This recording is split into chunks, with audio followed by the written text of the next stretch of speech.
దాని తర్వాత ఒకవేళ మీరు గేట్ చదువుకోవాలి, గవర్నమెంట్ జాబులు రావాలి, ఎంటెక్‌లో, ఐఐటీలో చేయాలి అని ఇంట్రెస్ట్ గనుక మీకు ఉండేదుంటే, నా ప్లాట్‌ఫార్మ్ ఉన్నది. సంవత్సరానికి జస్ట్ ₹600 పర్ ఇయర్ అంతే. ఆన్‌లైన్‌లో నేను చార్జ్ చేసేది.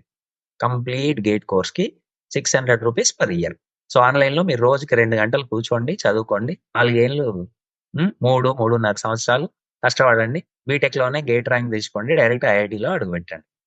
సో, డైరెక్ట్‌గా లాస్ట్ టైమ్ ఫైనల్ ఇయర్ నుంచి ఐఐటీలో అడుగుపెట్టిన స్టూడెంట్స్ 5 ఉన్నారు.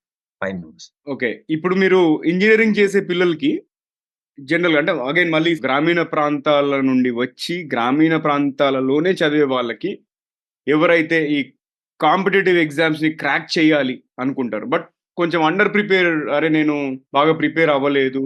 లేకపోతే అంత కాన్ఫిడెన్స్ లేని వాళ్ళకి మీరిచ్చే సలహా ఏంటి? నేనిచ్చే సలహా ఇప్పుడు నేను టార్గెట్ చేసేది ఏంది అంటే కంప్లీట్ జీరో లెవెల్ నుంచి వచ్చిన స్టూడెంట్సే. మీ దగ్గర ఏమి ఉండాల్సిన అవసరం